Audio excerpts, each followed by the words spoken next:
Hello guys, and welcome again to the channel. So for today's video of another standard deck tech, we have an updated list that I got from a recent, I think that was a Japanese local game store tournament. I forgot the name, but the list that particularly got into my mind was a previous build that I was able to feature here in the channel. But this time, we see another version. Probably that is a version because of this color that was added. So instead of the usual white deck that was majority of the color choice, this version goes with the Mardu.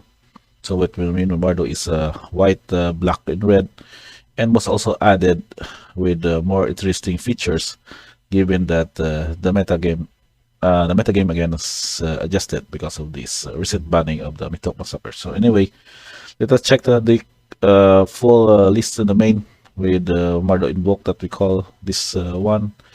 And we start with the creatures. You will see here that I've changed the view type again for the Architect website. So we have 14 creatures at the disposal for this build. And more of this relevant creature that you'll notice here is Owl the Dead Sky and Sanctuary Warden. Owl is 3 copies and then the Warden is playset. So given that it was more of the effect that it dies and more so that you have any of these two choices that are very relevant in this gameplay, we also go with what Sanctuary Warden offers as it enters the battlefield because of having 2 shield counters added to it. So whenever you enter the battlefield or you attack, you may remove a counter from a creature or planeswalker you control. But that means that any +1 counter or maybe a loyalty counter. So you can draw a card and then create a 1/1 green and white citizen creature token. So more so that you will add another army in your lineup is a solid 5/5 flying with the desperate need of having 2 shield counters. So before it was just easy to deal with this because of the Mythok Massacre's minus ability, wherein the shield counters are disregarded because of the minus of the power and toughness. So this one today, any damage effects or destroy effects will be nullified and at the cost of just 1 shield counter. So 4 copies of this in the main to make sure that we can be efficient in having this at least turn 6, or you can just cheat it out by having to put it on the graveyard with Invoke Justice. So new choices that we'll think was added here is the Protection Mercenary from Dominaria United, wherein it was just a basic 2-drop 2/3 lifelink. But the bonus here is that you can go with the kicker cost, wherein if you are 8 turns on the battlefield of the kick, you may return a creature card from your graveyard to your hand. So this is just another effect of recursion. It's not really cheating out the creatures to the battlefield, but it is still a solid 2-drop, wherein you can just get to pressure with the lifelink or just attacking or just going to trade in for your opponent's early drops. And of course the 3 toughness is very relevant, more so because that there are cards like Voltage Surge or Play with Fire that can really bypass with the additional 3 instead of 2 on the day's creature. So 3 copies of this in the main. Make sure that this just make sure that the creature curve is still very solid for us as of this moment. So with the 3 copies of this, we also added the Refined Informant. This one is basically how you would draw or card or discard your early Sanctuary Guardians or Owl into the graveyard. So with this ability that connives, you can draw a card and discard a card. So if you discarded an unknown card, you can put some counter on this. It becomes a 3/2, and also can be a good early drop attacker in the setup. So 4 copies. Next is your enchantments. So 7 of these. 4 copies of Fable the Mirror Breaker. Nothing to really explain about this because it is a good mana ramp for a token shaman. You can also discard your Owl and fill up your graveyard with those cards because of the second ability of the saga. And of course, having this one to flip into Reflection, that can just have multiple copies of Sanctuary Warden. So really, imagine how that board would get out of control with this ability. So 4 copies of that, along with an announcement, also another staple now for the red and white and most of the white mid-range decks in the metagame. Having free counters, you can just also draw a card if you attack two or more creatures, and a late game buffer with a anthem effect of the wedding festivity.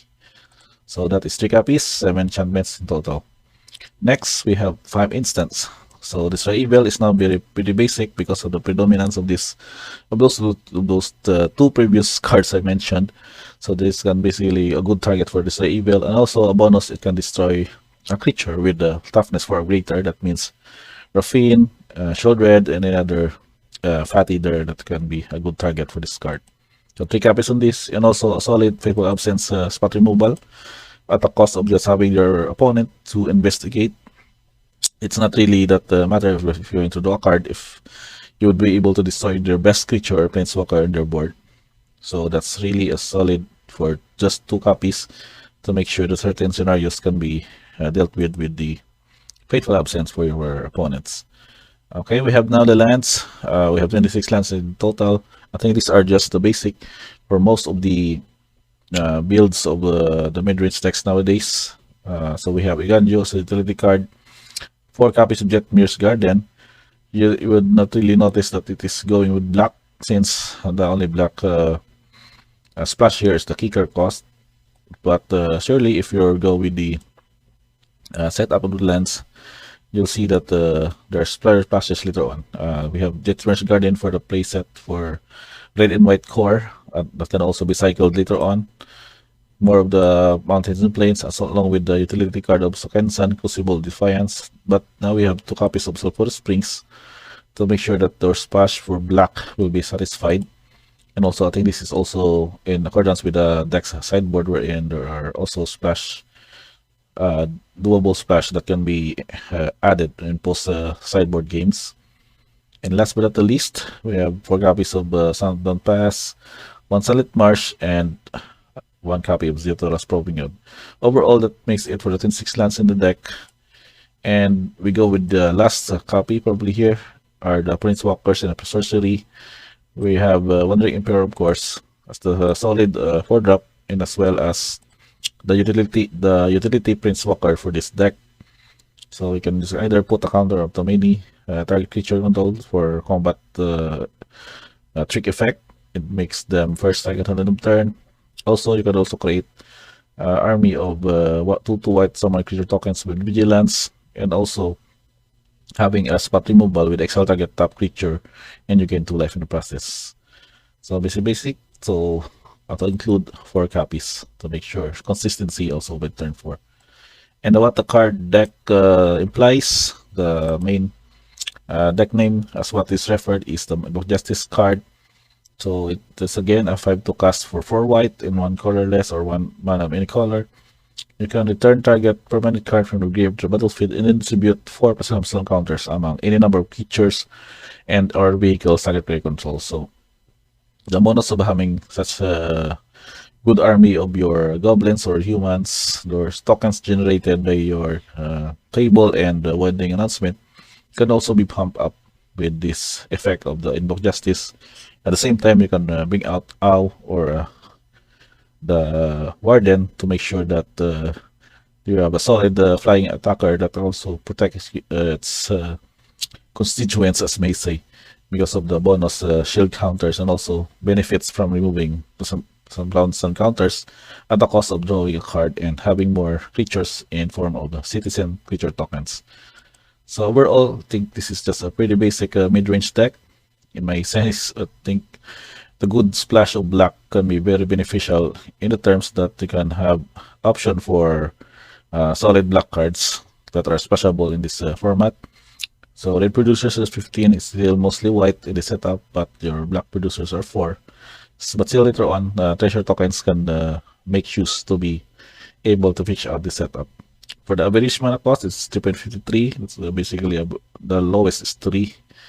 There are 2 here, but the probable curve out that the deck can really function out is by 3, up to 3 to 4 mana. And the last but not the least are the dex tokens. You can see here there's a lot. From the Clue from the Citizen, also copy of Goblin Shaman from the Fable, human tokens from Wedding Announcement, also Samurai from the Emperor, Spirit from Sogensan, and Treasure also for as produced by this Goblin Shaman. Okay, that's not the list. There are more of these overall.